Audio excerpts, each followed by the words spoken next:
All right, man, peace. So for those of you brothers who've been on my channel long enough and have heard me go over my all-time NBA great basketball list, starting from 1 all the way pretty much down to 15, I detail why I have certain players where I have them. But from 11 to 15 is relatively fluid. To be quite frank with you, from 6 to 10 is kind of fluid as well. And from 11 to 15, sometimes it's been rendered relatively quote-unquote controversial by certain brothers or fanboys that come on my channel as to why I have Isiah Thomas at number 11.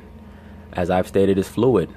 Sometimes I may go over certain players' legacies and I might have Isiah Thomas at 11. Sometimes I may have Dr. J at 11. Sometimes I may have Moses Malone or Kobe at 11. It's all predicated on what I come to understand on how a certain player affected his team. What all those players from 11 to 15 have in common is that you'd be more than happy to start your franchise with any one of them. But they're not of the caliber, in my view, of the players that are on my list from 1 to 10. And oftentimes, certain brothers will say, why do you have Isiah Thomas so high? Well, the reason why I have Isiah Thomas so high is because he is the only little man in the history of the NBA to this day who has led his team to multiple championships, and consecutively. And I don't count Steph Curry amongst that little man moniker, because I don't truly consider him a pure point guard. He's more of a combo guard. And in their last 2 championship runs, there is some debate as to who the best player actually is on that team. Now, Steph is the more impactful player, but one can certainly make the case that Kevin Durant has been the best player on that team. But that's a whole other debate for another day, as is the Steph Curry versus Isiah Thomas debate. As of right now, I would have Steph in my top 25 or top 30, but I have Isiah Thomas at 11. But once again, once we start to compare those 2 players, I'm sure that there will be advantages and disadvantages for both sides. But once again, the reason why I have Isiah Thomas so high is because of his impact. He came to a team that had no culture for winning, and he totally changed that culture around within 5 seasons. He also led his team to consecutive championships. No other little man in the history of the league has ever done that. Now, Bob Cousy was a very prominent player in the 60s on the Celtics, but they had never won anything until Bill Russell got there. You had the great Tiny Archibald, who was dominant individually in the 70s, but it wasn't until the tail end of his career in the early 80s that he was able to win a chip with the Boston Celtics, and he was not the lead guy.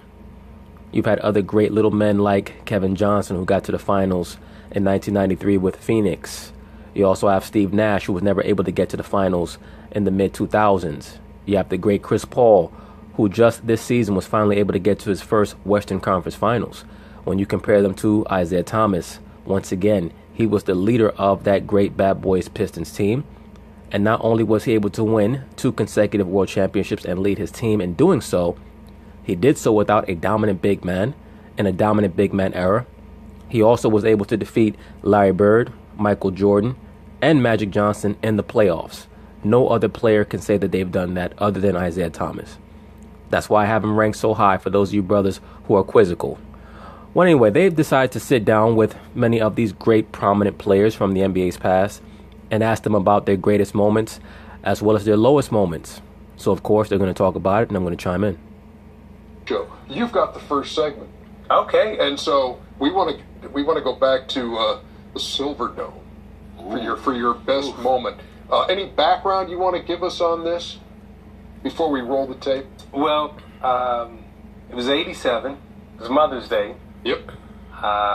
Playoff game against the Hawks. Playoff game against the Hawks.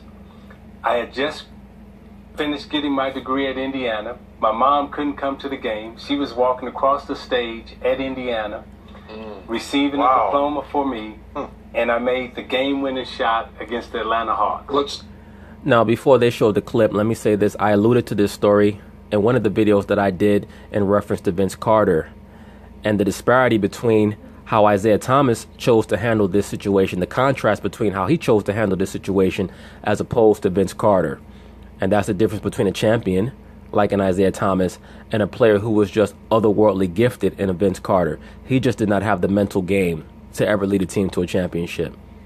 Anytime you have a Game 7 that's about to be played in the playoffs and you decide that you're going to go accept your diploma, which is just a piece of paper, when you could have easily had your mother go and do it, all that shows me is that you don't have what it takes to be a leader. You're not an alpha. Once again, Isiah Thomas was an alpha.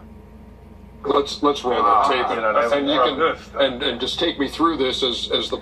And once again, I believe that is the reason why the Toronto Raptors lost Game 7 in Philadelphia. Because I thought that they were the better team. I thought they had a better team than the Philadelphia 76ers had, but the Sixers were just more focused. The Sixers, in my view, actually beat two teams that were better than them in that 2001 Eastern Conference playoffs. They beat the Toronto Raptors, who I thought had a better team, and they beat the Milwaukee Bucks, who I thought had a better team. But once again, if Vince Carter decides to focus in on Game 7, they probably win that game in Philadelphia because it came down to the last shot. And Vince Carter, of course, missed it.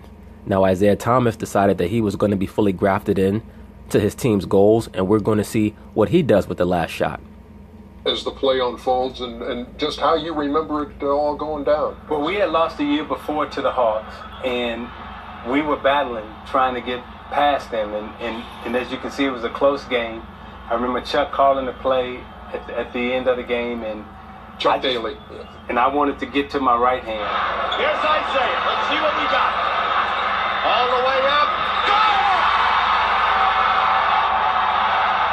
And once I turned the corner and I saw Antoine Carr slide off, I knew I had my shot. And you can see how happy I was. I did my little happy dance. Yes, you did. And is this the game where Chuck was calling a different play and he was like, "We ain't running that. You just gonna have to give me the ball, Chuck, and let me go to work"? No, that was 1990. Okay. And let me say this, that was a very pivotal series for both teams because you'll oftentimes see NBA playoff series like this where the winner of this second round matchup is going to determine who is going to carry the torch for their conference over the next 5 or 6 years. The Atlanta Hawks were also a team on the come up in the mid-'80s led by the great Dominique Wilkins. The Detroit Pistons, of course, were led by the great Isiah Thomas. And Dominique Wilkins and Isiah Thomas used to work out together in the offseason with Magic Johnson. So that kills this false narrative that great players back then didn't hang out, they didn't chum around, they didn't train together. That's not true. But of course, that was a pivotal series because the Detroit Pistons won it. They went on to play the Boston Celtics in the 1987 Eastern Conference Finals where they would lose in 7 games. Now in the 88 playoffs, the Atlanta Hawks played the Boston Celtics in the Eastern Conference semifinals and lost in 7 games. And of course, there was that legendary Game 7 in which Dominique Wilkins and Larry Bird dueled each other. But after that series, the Hawks were pretty much never the same. And when you look back, you always have to focus in on pivotal playoff matchups like that 87 matchup between the Pistons and the Hawks. Because if the Hawks win, who knows? Maybe they become the team that wins a couple of championships in the late 80s. You never know. But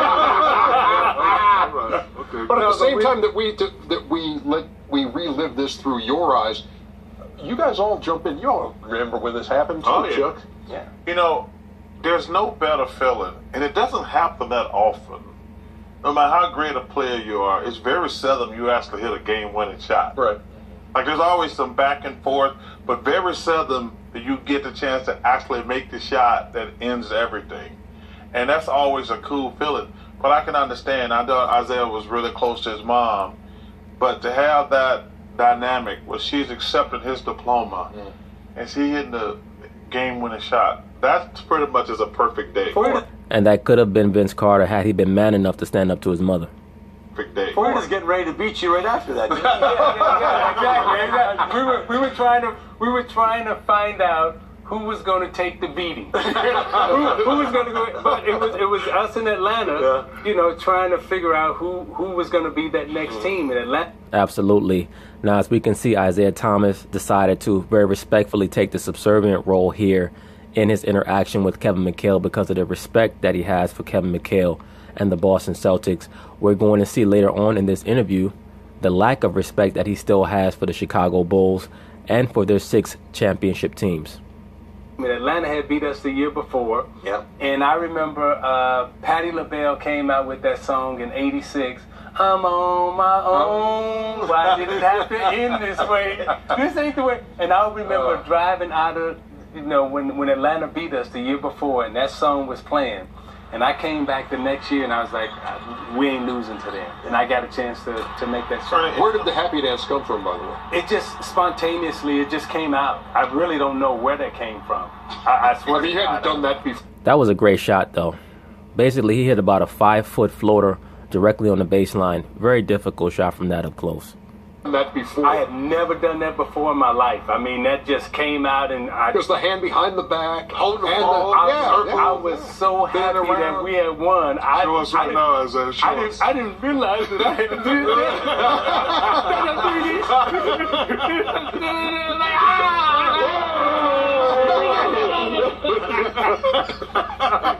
that. Isiah Thomas is like 57 years old and still has all that energy. Can you imagine how much energy this dude had back when he was playing? I mean, damn.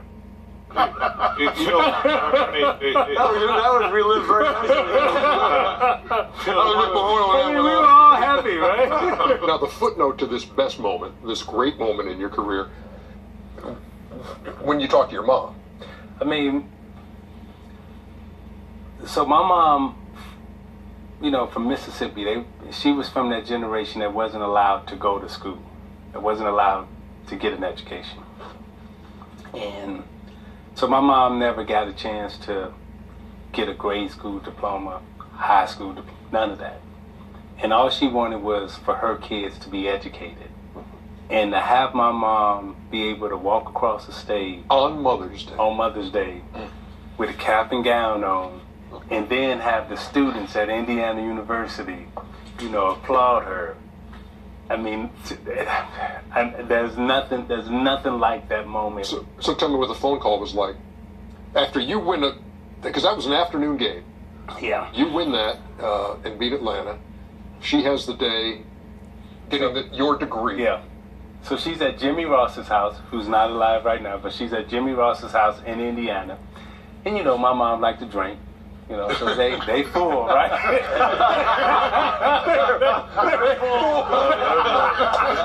They feeling good? Yeah. They feeling good? Yeah, you know, they were full.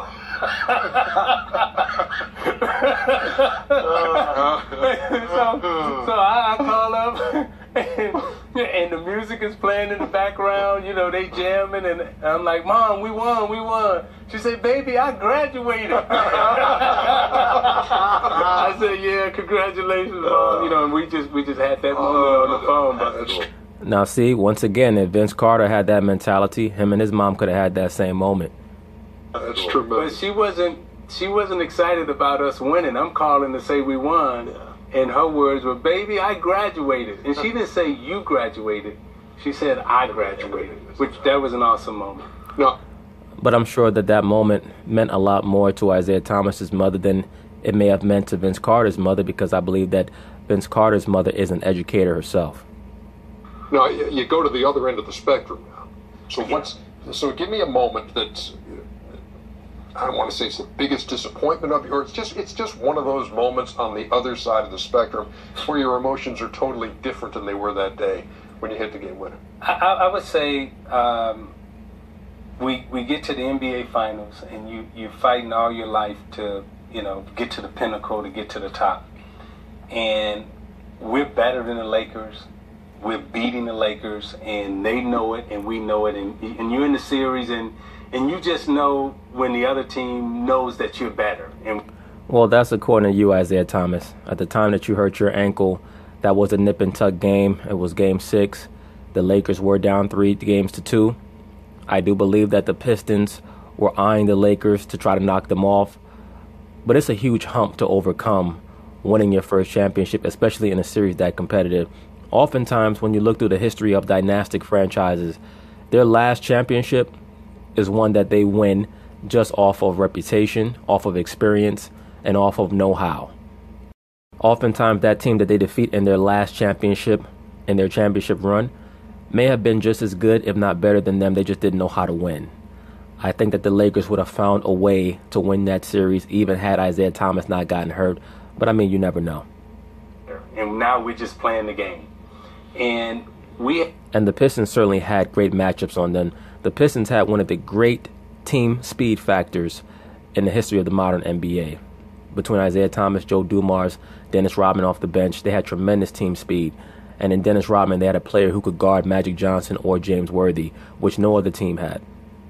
We had got to the point with the Lakers in that Game 6 where they knew that we were better, and we knew that we were getting ready to win. And I stepped on Michael Cooper's ankle. Isiah Thomas is hurt down on the court underneath the basket. I couldn't tell what happened. Mike Abdenauer, the trainer, is with him, and now Thomas goes back down. Out of all the fights that we had with the Celtics and everybody else, now you finally get to the finals, and you going out like this. Right. To me, that was the most heartbreaking moment that I've ever experienced. And not only that, Ernie, it's like, had we won that series, we would have been the first team of our generation to win 3 straight. Mm-hmm. You know, Boston, they never went back to back. Lakers went back to back. We would have been the first team of that era, that great era, to win 3 straight championships. Now, did you hear what Isiah Thomas just stated? He said that had the Detroit Pistons been able to defeat the LA Lakers in 1988, that they would have been the first team of that great era, quote unquote, to win 3 straight. So this is a tactic that he tries to use to cast the Detroit Pistons as the best team of that era, and also to try to sully the accomplishments of Michael Jordan and the Bulls. Because what he does is he'll try to group the Pistons in with that 1980s era of the Philadelphia 76ers, the LA Lakers, and the Boston Celtics, as opposed to what the Detroit Pistons actually were, which was an intermediate dynasty in between the great teams of the 80s and the great team of the 1990s, that being the Chicago Bulls. The Pistons act as that link, because one can certainly make the case that they themselves did not beat the Lakers or the Celtics until they got old. I wouldn't quite say that, because I want to give them credit as a great team. But what Isiah Thomas is trying to do is to group his team in with the great teams of the early 80s so that he can say we were able to defeat all-time great teams, as opposed to what Jordan did in just beating average teams in the finals. So I go in the locker room, and as we walking into the locker room, they have the champagne. CBS got the champagne and everything set up, and they wheeling all of that out of our locker room as we're walking in, because now we got a game set. Yeah. Mm-hmm. I'm thinking, and when I hear you tell that story, I feel and I hear the pain that meant for you.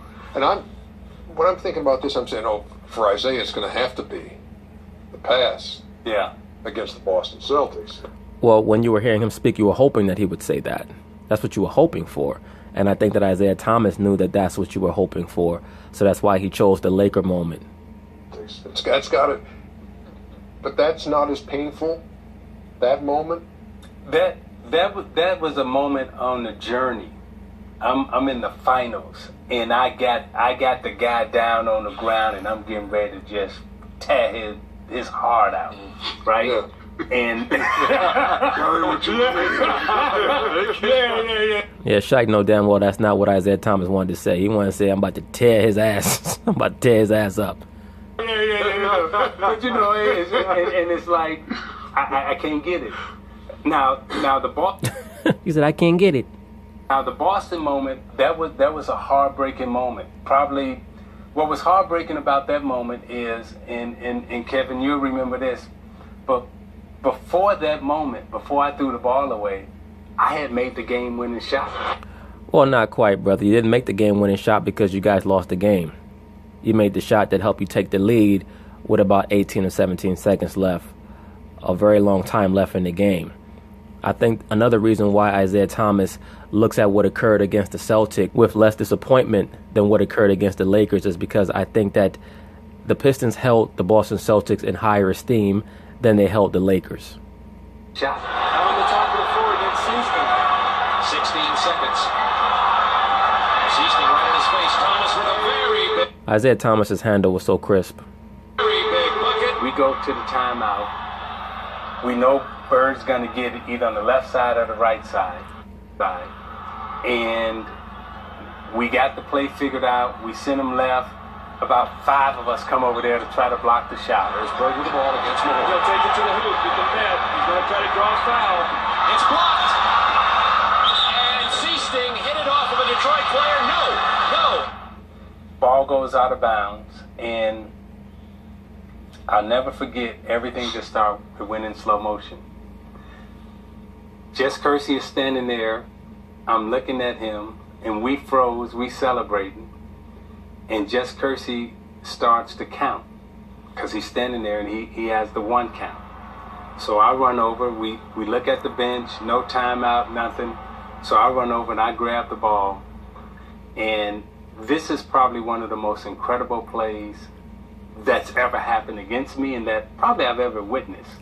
Yes, and that's why I have Larry Bird ranked number 5, because of his great basketball IQ. He probably had the highest basketball IQ of any player in NBA history. The way that he was able to anticipate what Isiah Thomas was going to do. He was watching Isiah's eyes the whole time, and he knew that Isiah was going to try to throw the ball to Bill Laimbeer, because Isiah Thomas and Bill Laimbeer had a link with one another. They had been on the team together for the longest amount of time, along with Vinnie Johnson. So Larry Bird knew intrinsically that Isiah Thomas had a higher level of trust for Bill Laimbeer than he had for any other teammate. So he baited him, and he made an unbelievable play. Once again, that's why I state that Isiah Thomas listed him twisting his ankle against the Lakers as his most disappointing moment, because I don't think that he thought the Pistons were better than the Celtics. He held the Celtics in such a high regard. I think that he legitimately believes that the 88 Pistons were better than the 88 Lakers. I don't think he feels that way about the 87 Pistons versus the 87 Celtics. From an athletic standpoint, two people being in sync and just Bird just playing every second. And that's what the Celtics taught us, to play every second, not to play 47 and a half minutes, but to play a full 48. So I grabbed the ball from the referee. Laimbeer's a good foul shooter. I never had taken the ball out. That wasn't my thing, right? I throw it up. Bird sneaks in. I didn't even see him. Well, the fact of the matter is, Isiah Thomas, the reason why you threw the ball to Bill Laimbeer is not because inbounding the basketball wasn't your thing. It was because you got ahead of yourself.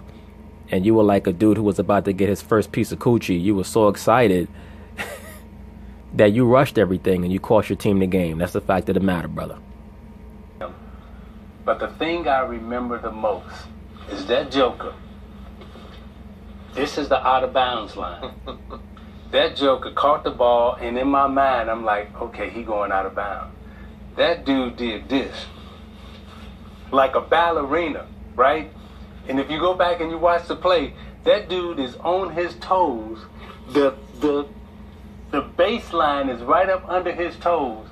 And in my mind, he must have stood there for about 5 seconds, because everything was going in slow motion in my mind, right? And it's like, I'm like, and then it's a strange moment. I'm like, damn, how you doing that? Yeah, even on the replay, you could see that Bird's left heel never touches the ground because his court awareness was so high. He knew exactly where he was on the basketball court. And then DJ, out of nowhere, right? Right. They are so in tune. They are so in sync. He catches Bird hits him. He catches the basketball, lay it up.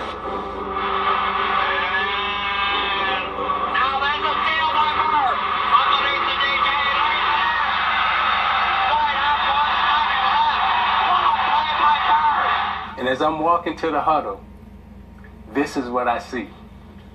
I'm walking to the huddle, stand up, Charles, and I see DJ do this. I mean, it wasn't no high five. It wasn't Isiah dance. It was a love thing, like they hugged and embraced. And I'm walking to the huddle, and they were our mentors. We studied them. They taught us everything. It's amazing to hear some of the stories that Isiah Thomas tells in regards to the Celtics. They would actually let him travel with their team in many of their deep playoff runs in the early 80s. And they were great teachers. Not only were they great teachers, right? But they also, after they beat you, then they would school you. So I'm walking to the huddle, and as I come back out of the huddle, right? We try to take the ball out of bounds or whatever. Yeah, but the game was over. We all know that the game was over. You guys knew that. Larry walks by and he goes, Wow. winks at me, right? I'm like, Oh. No, but they were great teachers. And Bird dominated that series on the offensive end. I would say the last 3 or 4 games of that series, he was dominant. Definitely in games 5, 6, and 7. He dominated the Pistons, even with Dennis Rodman trying to guard him. But I look at what we were as a basketball team. Ernie, 87, 88, 89, 90. We would have went to 4 consecutive NBA finals. And out of all that, and out of the teams in that era, right? We would have won just as many championships. We would have been in just as many more finals. And history would have treated the Pistons a lot different had those two things not happened. And I agree with that for the most part, Isiah Thomas. I do. And let me say this. The Detroit Pistons of that time period were way ahead of their time in regards to their style of play.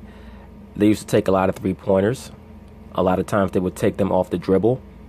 They had a stretch 5 in Bill Laimbeer. And when they brought in Mark Aguirre, they had a stretch 4.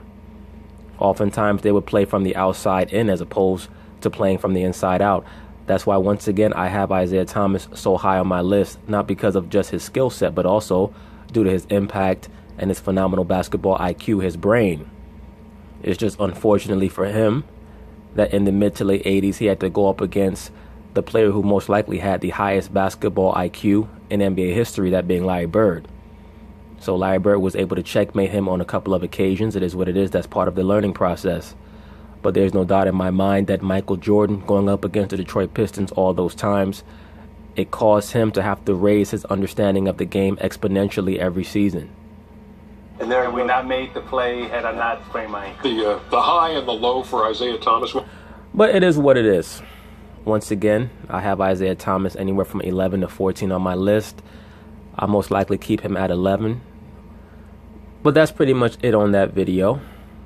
Once again, for the brothers who are quizzical as to why I have Isiah Thomas ranked so high on my all-time NBA players listing, it's because of his basketball IQ, the impact that he had, his skill set, the fact that he was able to alter the NBA winning paradigm. He was a small man who led his team to multiple championships, consecutive championships, without a dominant big man. And he was able to knock 3 of the top 5 players in the history of the NBA out of the playoffs. That being Magic Johnson, Larry Bird, Michael Jordan, and hell, you can even throw in Kareem, because Kareem was on that 89 Lakers team. So you could say 4 out of the top 5 players on my list, Isiah Thomas was able to knock out of the playoffs. That's why I have him ranked so high. Those are all the things that I consider. It's not just about how many points you scored and all those other things. But anyway, peace.